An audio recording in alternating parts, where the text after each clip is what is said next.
Hi, my name is Erin Bertoli, and I am a Board Certified Behavior Analyst with Brett DiNovi Associates.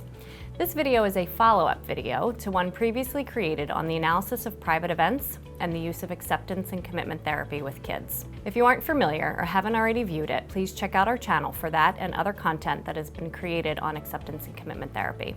In my previous discussion of private events, I mentioned two ACT-based models that have been developed for kids and young adults, the A.I.M Curriculum and the DNAV model. This video will review the A.I.M Curriculum. This is simply an overview. More information, training opportunities, and purchase of the curriculum can be found at www.acceptidentifymove.com. The A.I.M Curriculum was developed by Dr. Mark Dixon and Dana Paliliunas and is a combination of mindfulness, ACT, and applied behavior analysis. Dr. Dixon knew that ACT could and should be used with kids, so he tinkered around with running ACT processes on his own kids, trying to figure out ways for them to become more mindful or to accept when it was time for bed, to step back from worrying, and to do their chores so that they could watch TV later in the day.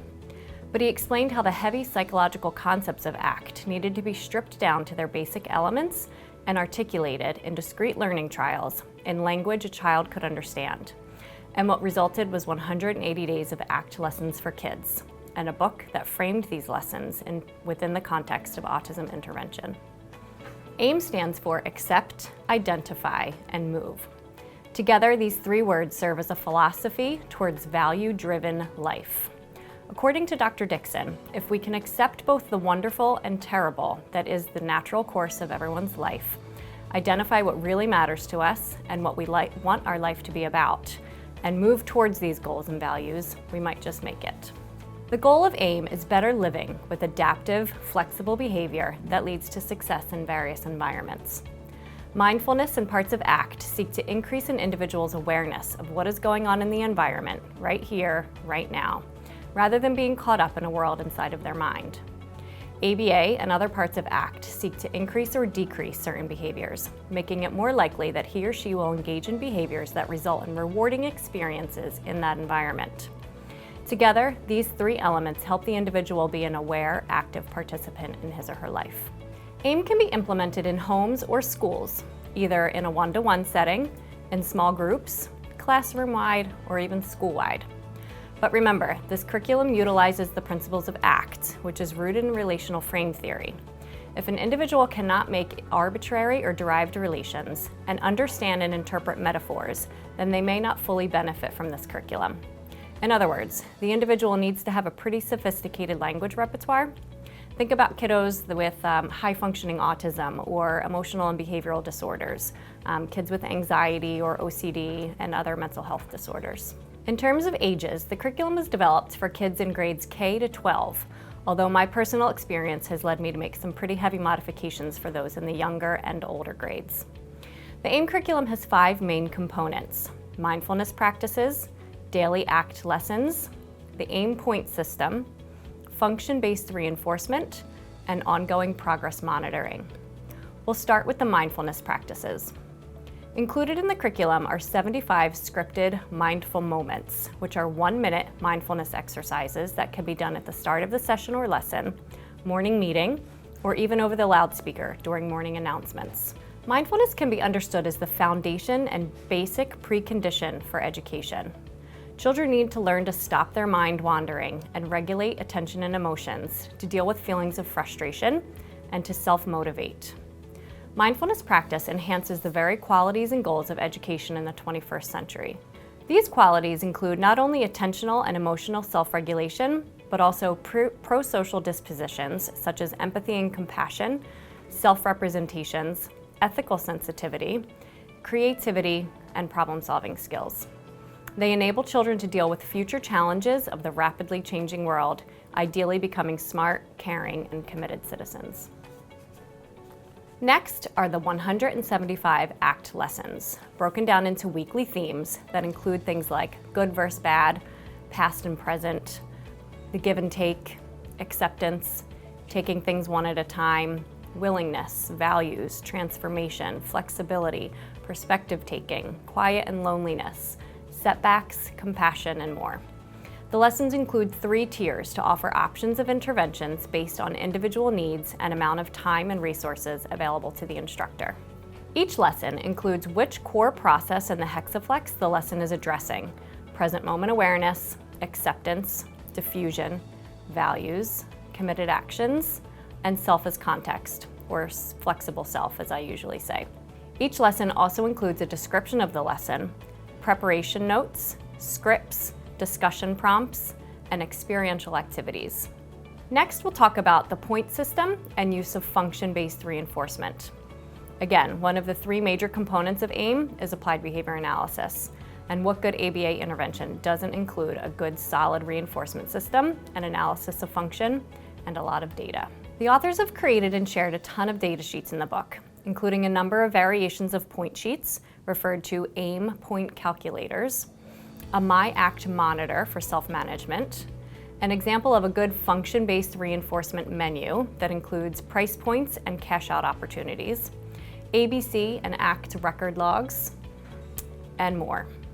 When implementing A.I.M, the students have opportunities to earn as well as lose points for social and ACT-related behaviors in a number of different categories. On some of the data sheets, there are spaces to record the behavior, possible function, and/or which component of the hexaflex the behavior is related to. Once the point system is chosen, a function-based reinforcement menu should be developed.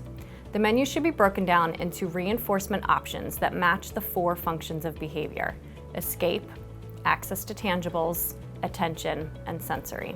The menu should also include options offered at different prices. Based on the chosen point system, the students are given set opportunities to cash in their points to purchase something from the menu. Many behavior analysts out there likely already utilize function-based reinforcement in their programs. But think about all of the classrooms we work in that utilize prize boxes. Trinkets and toys from Oriental Trading are great for kids that are motivated by access to tangibles. But what about kids that are motivated by escape? Kids that are motivated to gain attention from others, engage in a lot of sensory-seeking behaviors. It's really important that we offer reinforcement options that are functionally equivalent to the student's problem behavior. Think homework passes, lunch with the principal, being teacher for morning meeting, opportunities to work with a peer, making deliveries to favorite staff members, and so on. There are 2 other components of A.I.M that I feel are worth pointing out. The first is the use of a response cost, and the second is the concept of delayed gratification. Many practitioners don't agree with a response cost system, or the removal of things that have already been earned. But the authors give an example in the book about how adults will earn money for going to work and then get pulled over, get a speeding ticket, and have to pay a fine. Embedding contingencies as similar to the natural environment as possible will increase the likelihood that the appropriate behavior will generalize to other situations. A big component of ACT is persisting in behaviors or committed actions, even when it's hard, in an effort to access larger, longer-term rewards, as opposed to smaller, more immediate rewards. For those students who are ready, it's important to tweak the cost of items and the frequency of cash-outs in order to expose them to this concept of delayed gratification, which is a big component of the A.I.M curriculum. In terms of data collection and progress monitoring, there are a number of things that A.I.M offers. First, there is something called the Child Psychological Flexibility Questionnaire, or the CPFQ. You can use this to assess the students before starting the program, and then a follow-up after intervention. The CPFQ provides a total score that indicates psychological flexibility, as well as subscales for each component of the ACT hexaflex. You can also graph the students' total points earned, or the percentage of points earned over time. As mentioned earlier, there is also an ABC record log for logging incidents of behaviors with a corresponding ACT record log.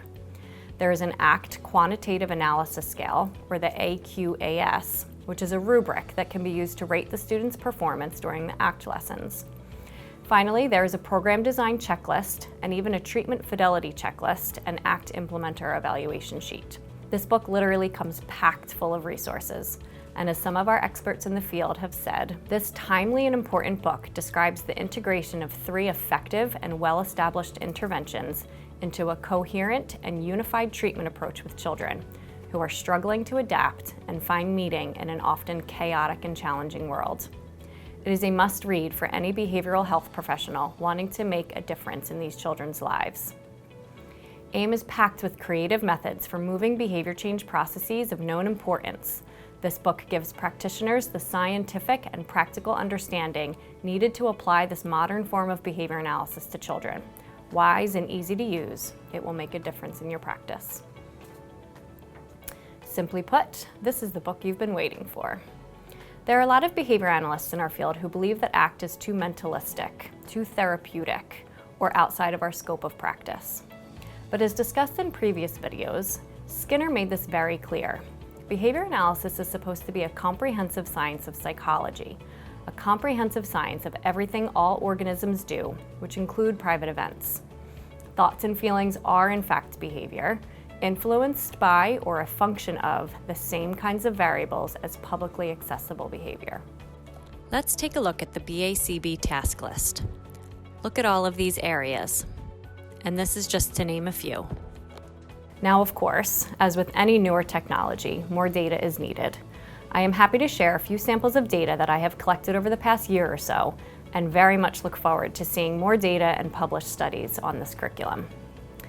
I will conclude by sharing some words from Dr. Dixon that had a huge impact on me, in hopes of doing the same for those that are watching.